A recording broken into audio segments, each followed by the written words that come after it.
Hey everyone, it's Justine and welcome to a brand new video. I'm excited to continue on with the 12 Days of Christmas series, but I'm also a part of the Tailored Expressions Holiday Gift Guide. They have a little bit of a promotion going on from December 10th to the 19th, 2019. If you spend $100, you get $20 off any order placed in January.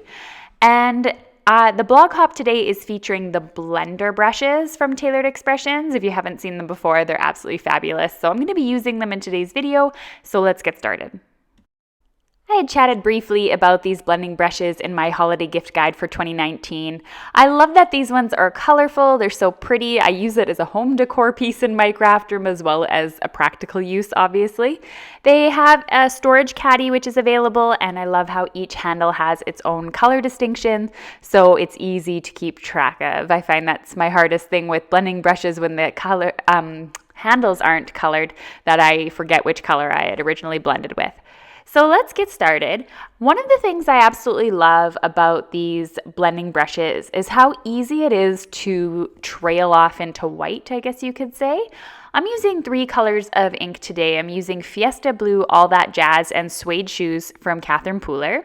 And I'm starting off of the paper on my glass mat, and in a circular motion, I'm going into the cardstock. I'm overlapping with various colors and adding the darkest color along the edges. When I get to the edge of the card on the left side, I'm pushing less and less on my brush. I'm really putting barely any pressure on it to begin with, but I'm going to make sure I really ease up on any pressure I may be putting on my hand and trail off into the white.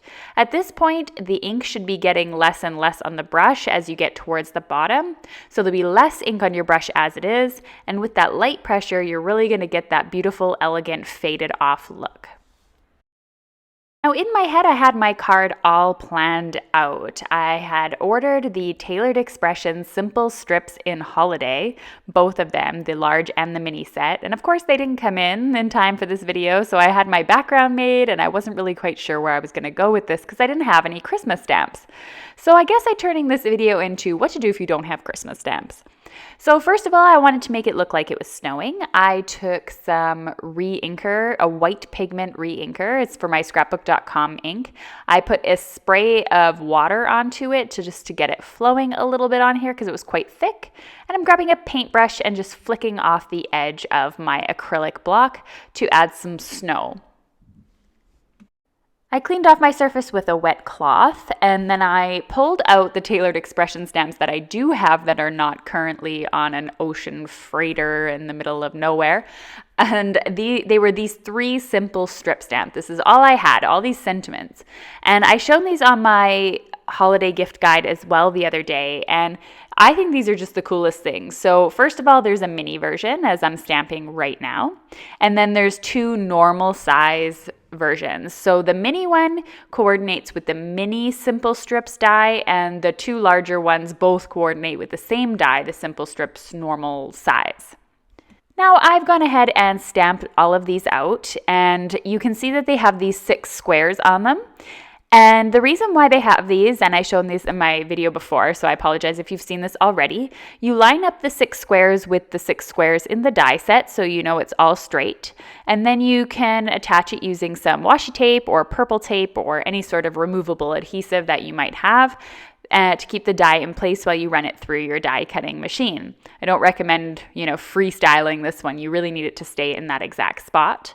Here's a look at the regular size die as well. And now I have all of these strips sort of cut and ready to go, and they're all in a few different sizes and lengths. So I'm going to go through them now, and I'm going to sort of sort through them and see which ones could technically be good for Christmas. I live far away from most of my friends and family, so I picked some of the distance friendship ones.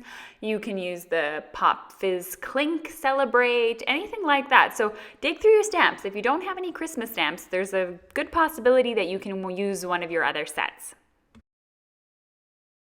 Alright, so after I sorted them through, I ranged them from smallest to largest. You can see the ones that came from the mini strips don't have the fishtail banners, and the ones that came from the larger set have fishtail banners, and I don't really care about mixing them up. I think it's going to look just fine.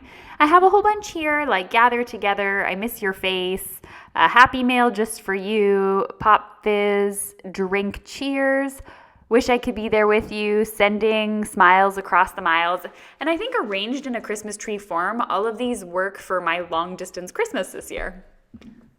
So using some Nuvo liquid adhesive here, I'm just attaching these, trying to get them as straight as possible and as centered as possible. When I was all finished, I thought to myself it didn't really look too much like a Christmas tree. There was definitely something missing, so I decided to die cut a star and place it on the top so it looked a little bit more like a Christmas tree out in the snow in a night sky. I also mounted this on a pre-cut, pre-scored cardstock, Nina Solar White, same as what I used for the regular card panel. And you can see them all there. And then, as I said, I needed something definitely on the top, so that star worked out really perfectly. I cut it out in just some white glitter paper just so it didn't distract too much, just more added to the image. Here's a final close-up of the card. I really feel like the photographs didn't do it justice. It's been so dark here lately and I was kind of getting desperate for photography. But overall, I think you get the picture of it. I think it looks really cute and a great idea on how to use non-Christmas stamps as Christmas stamps, and also a great idea on how to use sentiment stamps as a focal point on your card. Thanks so much for watching, everyone. Don't forget to check out the blog hop. I have it listed below in the video description. Bye for now.